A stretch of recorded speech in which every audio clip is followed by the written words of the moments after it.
শুরু হয়ে গেছে তৃতীয় মহাবিশ্বযুদ্ধ। হ্যাঁ, ঠিকই শুনেছেন, তৃতীয় মহাবিশ্বযুদ্ধ চলছে। এটা এখন আর কোনো গল্প কাহিনী নয় বা সময়ের অপেক্ষায় থেমে থাকা কোনো সম্ভাবনা নয়। বাস্তবতা আজ আরো নির্মম। বাইডেন প্রশাসন ক্ষমতা ছাড়তে চায় না। ডোনাল্ড ট্রাম্পের হাতে ক্ষমতা হস্তান্তর না করতে পরিকল্পনা করেছেন এক ভয়াবহ যুদ্ধ লাগানোর। তাই জার্মানি সহ ইউরোপের অন্যান্য দেশ ইতিমধ্যেই তাদের যুদ্ধ পরিকল্পনা সম্পূর্ণ করে ফেলেছে। আর রাশিয়া, তারা তাদের পারমাণবিক নীতিকে এমনভাবে সাজিয়েছে যেন যে কোনো মুহূর্তে ইউরোপের উপর পরমাণু মিসাইলের বৃষ্টি নামাতে পারে। তবে অফিসিয়ালি হয়তো এই যুদ্ধের ঘোষণা হয়নি, তবে বাস্তবতা বলছে অন্য কথা। আনঅফিসিয়ালি তৃতীয় বিশ্বযুদ্ধ শুরু হয়ে গেছে। পৃথিবী আজ ভয়ঙ্কর মহাযুদ্ধের দ্বার প্রান্তে দাঁড়িয়ে। পুরো ভিডিওটা দেখুন আর নিজেই বুঝে নিন আমরা তৃতীয় মহাযুদ্ধের মধ্যেই আছি। কেন বলছি জানতে হলে দেখতে থাকুন এবং নিজেকে প্রস্তুত করুন ইতিহাসের সবচাইতে রক্তক্ষয়ী যুদ্ধের নির্মম ইতিহাসের সাক্ষী হতে। এক সময়ের সীমিত আঞ্চলিক সংঘাত ইউক্রেন রাশিয়ার যুদ্ধ আজ হয়ে উঠেছে বৈশ্বিক সংকট। 2022 সাল রাশিয়া যখন ইউক্রেনের সামরিক অভিযান শুরু করেছিল, তখন কেউই ভাবেনি এই যুদ্ধ একদিন তৃতীয় বিশ্বযুদ্ধের আশঙ্কা তৈরি করবে। আজ রাশিয়া তাদের সম্পূর্ণ সামরিক শক্তি দিয়ে প্রমাণ করতে চায় যে তারা কোনো আপোষ করবে না। তারা হাইপারসোনিক ক্ষেপণাস্ত্র, পারমাণবিক সাবমেরিন এবং নতুন সব পারমাণবিক নীতিমালা থেকে পরিষ্কার বার্তা পাওয়া যাচ্ছে রাশিয়া ইউরোপের সাথে যুদ্ধের জন্য পুরোপুরি প্রস্তুত। রাশিয়ার প্রেসিডেন্ট ভ্লাদিমির পুতিন সোজাসুজি বলেছেন, আমাদের সার্বভৌমত্ব যদি হুমকির মুখে পড়ে তবে আমরা এমন পদক্ষেপ নেব যা আগে কখনো দেখা যায়নি। এরই মধ্যে বাইডেন প্রশাসনের বিরুদ্ধেও গুরুতর অভিযোগ উঠেছে। বলা হচ্ছে যে ক্ষমতা হস্তান্তরের আগে তারা ইউরোপে বড় যুদ্ধ লাগিয়ে দেশের জরুরি অবস্থা ঘোষণা করতে চায়, যাতে ট্রাম্পের কাছে ক্ষমতা হস্তান্তরে আরো 2-1 বছর দেরি হয়। এই অভিযোগ রাশিয়া ইউক্রেন যুদ্ধের পরিস্থিতিকে আরো জটিল এবং ভীতিকর করে তুলেছে। কিন্তু এই সংকট শুধু ইউক্রেনেই সীমাবদ্ধ নেই।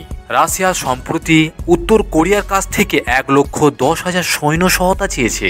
এটা আসলে ভয়াবহ কিছুরই ইঙ্গিত। অন্যদিকে ইউরোপ বসে নেই। সম্প্রতি জার্মানির গোপন নথি অপারেশন ফাঁস হয়েছে, where a newly revealed 1,000-page secret document dubbed Operation Deutschland lays bare plans for national survival in a potential World War III scenario. এই নথি অনুযায়ী রাশিয়া যদি নাটো দেশগুলোর উপর আক্রমণ করে তবে জার্মানি 8 লাখ সৈন্য ইউক্রেনে মোতায়েন করবে। জার্মানির মাটি থেকে 2 লাখ সামরিক যানবাহন যুদ্ধক্ষেত্রে পাঠানোর প্রস্তুতি রয়েছে। সাধারণ নাগরিকদেরও যুদ্ধ পরিস্থিতি মোকাবেলা করার জন্য প্রস্তুত থাকারও নির্দেশ দেওয়া হয়েছে। এমনকি জার্মান, সুইডেন এবং নরওয়ের মতো দেশগুলো তাদের জনগণকে খাদ্য মজুদ, ডিজেল জেনারেটর স্থাপন এবং সাইবার হামলার জন্য প্রস্তুত থাকতে বলছে। বিশ্বজুড়ে এই যুদ্ধ পরিস্থিতি আরো গম্ভীর অস্থিরতার জন্ম দিচ্ছে। বিশেষজ্ঞরা বলছেন, এই সংকট যদি আরো দীর্ঘায়িত হয় তবে তা এমন এক যুদ্ধের রূপ নেবে যা মানব ইতিহাসের সবচাইতে ধ্বংসাত্মক হিসাবে লেখা থাকবে। এখানে ডোনাল্ড ট্রাম্প সতর্ক করে বলেছেন, রাশিয়া, চীন ও উত্তর কোরিয়া এবং ইরানের মতো শক্তিগুলো একত্রিত হলে তা পশ্চিমাদের জন্য চূড়ান্ত সর্বনাশ ডেকে আনবে।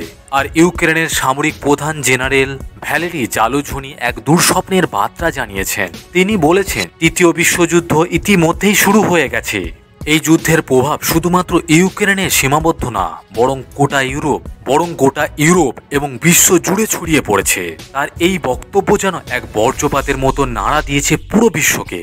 প্রতিটা দেশ, প্রতিটা নেতা এখন শুধু একটা প্রশ্নের মুখে দাঁড়িয়ে, কতক্ষণ আমরা এই ধ্বংসযজ্ঞ থেকে নিরাপদে থাকতে পারবো। প্রতিটা মুহূর্ত যেন নতুন সংখ্যার আগুনে ঘি ঢালছে। পৃথিবী যেন এক অদৃশ্য টাইম বোমার উপরে দাঁড়িয়ে আছে আর তার কাঁটাটা ক্রমশ শূন্যর দিকে এগিয়ে যাচ্ছে। আর সেই সাথে বিশ্বযুদ্ধের এই আগুনে ঘি ঢালছে ইউক্রেনে প্রথমবারের মতো যুক্তরাষ্ট্রের সরবরাহকৃত army tactical missile system ATS, EMS এবং যুক্তরাষ্ট্রের স্ট্রং শ্যাডো ক্রুজ মিসাইল দিয়ে অভ্যন্তরে সরাসরি আঘাত হানা ইউক্রেনের এই হামলা যেন রাশিয়ার ধৈর্যের সীমা ছুঁয়ে ফেলেছে। যুক্তরাষ্ট্র এবং যুক্তরাজ্যের দেওয়া মিসাইল ব্যবহার করে ইউক্রেন রাশিয়ার গুরুত্বপূর্ণ সব সামরিক স্থাপনায় আঘাত হানার সাহস দেখিয়েছে। তবে এই আঘাত শুধু রাশিয়ার সামরিক শক্তিকে চ্যালেঞ্জ করেনি, বরং তাদের সার্বভৌমত্বকে প্রশ্নবিদ্ধ করেছে। আর তাই রাশিয়া এখন পাল্টা আঘাতের জন্য সম্পূর্ণ প্রস্তুত। রাশিয়া সরাসরি ঘোষণা করছে তারা তাদের পারমাণবিক নীতি এমনভাবে পরিবর্তন করেছে যাতে যে কোনো মুহূর্তে পারমাণবিক অস্ত্র ব্যবহারে সিদ্ধান্ত নিতে দ্বিধা করবে না। সেই সাথে পুতিনের দাবি এই ক্ষেপণাস্ত্র রোধ করবে এমন কোনো অ্যান্টি মিসাইল সিস্টেম বর্তমান পৃথিবীতে নেই। বিশেষজ্ঞরা বলেছেন রাশিয়া এখন আর প্রতিরক্ষার অবস্থানে নেই, তারা আক্রমণের জন্য প্রস্তুত এবং যে কোনো মুহূর্তে ইউক্রেনের উপর পারমাণবিক আঘাত হানতে পারে। এই আঘাত শুধুমাত্র ইউক্রেনে নয়, গোটা ইউরোপ এবং পুরো বিশ্বকে এক অগ্নিগর্ভে ঠেলে দেবে। রাশিয়ার প্রতিটা পদক্ষেপে স্পষ্ট করে দিয়েছে যে তারা আর আপোস করবে না, আর যদি তারা পারমাণবিক অস্ত্রের ব্যবহার করে তবে এটা হবে ইতিহাসের সবচাইতে ভয়াবহ যুদ্ধের সূচনা। তাহলে কি আমরা সত্যি তৃতীয় বিশ্বযুদ্ধের দ্বার প্রান্তে? ইতিহাসের দিকে তাকালে দেখা যায় প্রথম এবং দ্বিতীয় বিশ্বযুদ্ধের আগে ঠিক এমন উত্তেজনা এবং অনিশ্চয়তায় পুরো পৃথিবী জুড়ে ছড়িয়ে পড়েছিল। আজ সেই একই চিত্রের পুনরাবৃত্তি দেখা যাচ্ছে। রাশিয়া ইউক্রেন সংঘাত, হামাস ইসরায়েল যুদ্ধ এবং আঞ্চলিক সংঘাতগুলি মিলে বিশ্বকে এক অগ্নিকুণ্ডে পরিণত করছে। বিশ্ব কি তাহলে এই ধ্বংসযজ্ঞের দিকে এগিয়ে যাচ্ছে, নাকি আমরা এখনো এই বিপর্যয় রুখতে পারবো? সেটা সময়ই বলে দেবে। আপনাদের এই বিষয়ে কোনো মতামত থাকলে আমাদের অবশ্যই কমেন্ট সেকশনে কমেন্ট করে জানান।